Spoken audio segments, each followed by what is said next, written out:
and being an essential part of mental health advocacy. My name is Taylor Owasco, and I'm the president of NAMI at University of Wisconsin-Madison. We're a student organization comprised of about 50 students on campus who advocate, educate, and support issues regarding mental health. We are passionate undergraduate and graduate students, dedicated advocates for and individuals with mental illness. We are doers and we are fighters, but most importantly, we're united to stop stigma. In the fall of 2013, when I stepped foot on campus, I was looking for a group as passionate about mental health and wellness as I was, and I stumbled upon NAMI.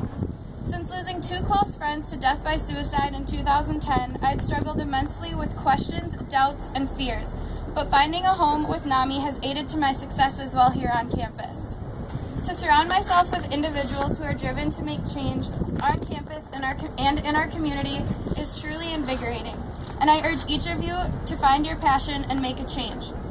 On campus, our dedicated group promotes the idea that there is no health without mental health, and we try to make this relatable.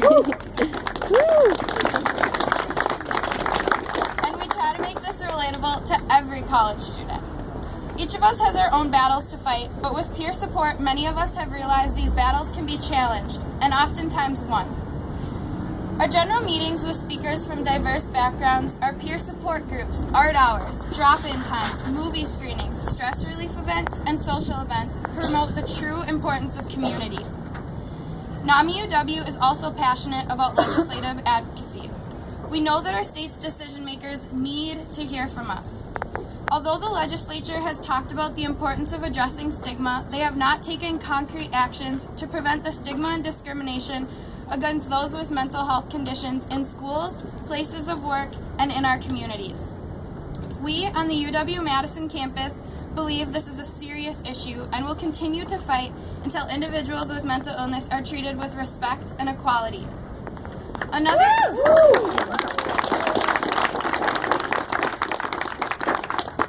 issue we choose to address is the lack of access to care on campus and in our community.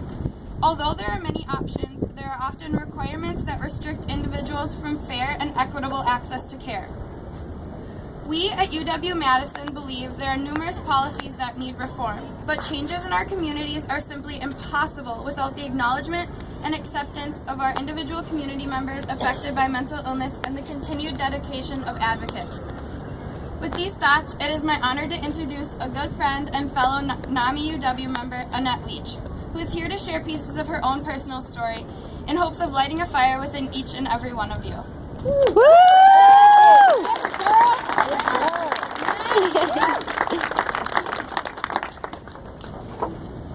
Mental illness is like fighting a war, where the enemy's strategy is to convince you that the war isn't actually happening. Too often, this enemy is a lack of support within our communities. Our deficiencies in mental health care, our shortages in education, the stigmas that we promote. I have had a lot of enemies in my war with mental illness, of which my greatest and most menacing was myself.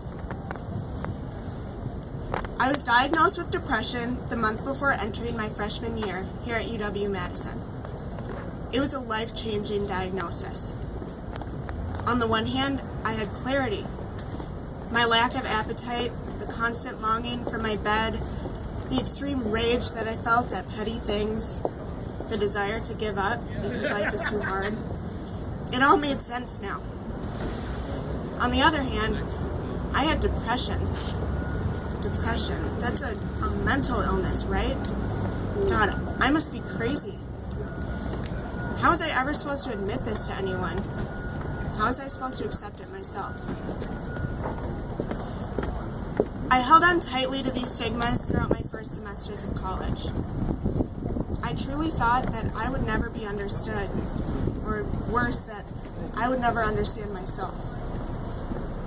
I shamed myself daily with self-deprecating thoughts, and I punished myself often, leaving marks on my wrist. I didn't want to hate myself anymore, and the daily battle was just too tolling. I did not see myself ever winning this war with mental illness, and I wanted to escape. I wanted to surrender to depression. I wanted to die.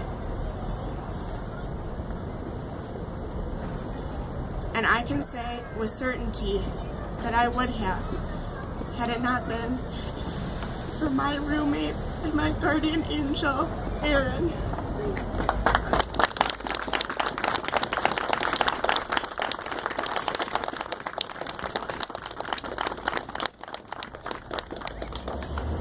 As a first semester freshman, it was at the top of my list to fit in.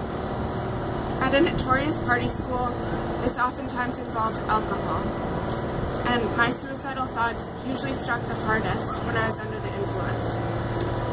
One Friday night, I lost all control of my emotions and my actions.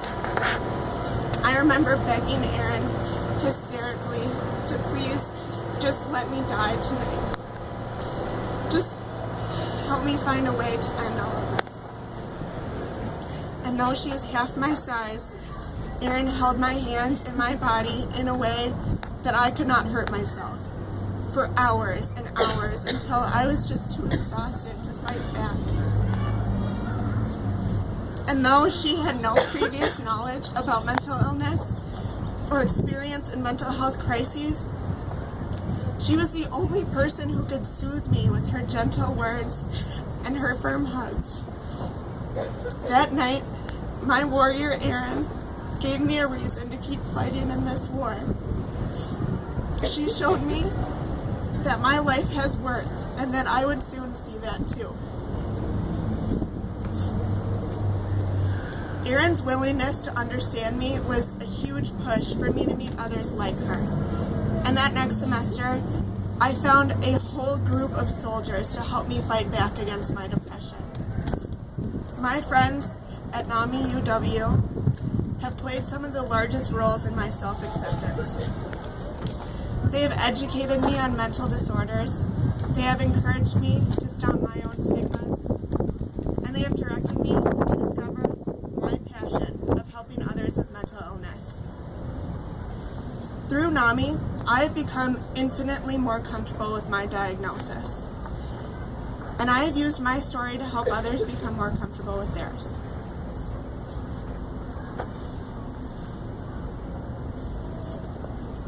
But NAMI has also opened up my eyes to other great enemies of mental illness. The lack of awareness and support in Madison is encroaching upon our battlefront. And as a college student, I speak for myself and for my fellow Badgers when I say that mental health care options are limited and not easily accessible. As an out-of-state college student who relies on the bus system for transportation, it is difficult to find accessible mental health care that is covered under my insurance. And though the university does accommodate some students with mental illness, it only provides 10 counseling sessions a year. That is less than half of the counseling sessions I use with my therapist from home. In fact, I currently talk with her back in Minnesota by phone once every 2 weeks. And I make trips home to Minnesota to see my psychiatrist once every 3 months. That I must seek my mental health care from people that are nearly 300 miles away is absolutely unacceptable.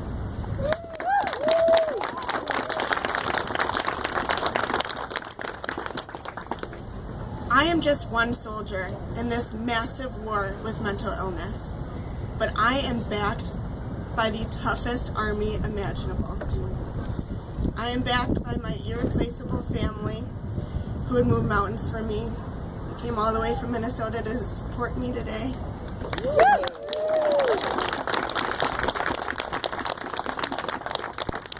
I am backed by my compassionate friends who are patient and who work very hard to understand me. They've all skipped class to be here for me. Maybe I did them a favor. And I am backed by my angelic providers from home who have fought with me every step of the way, despite the fact that I'm here in Madison. I want to applaud them.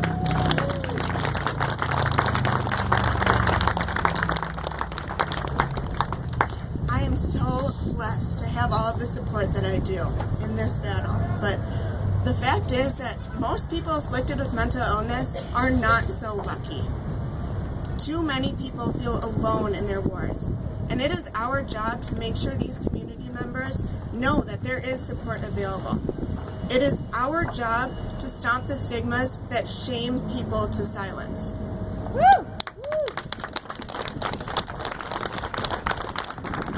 Mental illness is real. It is prevalent, and it is everywhere, including here in Madison. And today, I'm recruiting each and every one of you to join our fight in making mental illness something to talk about. Thank you.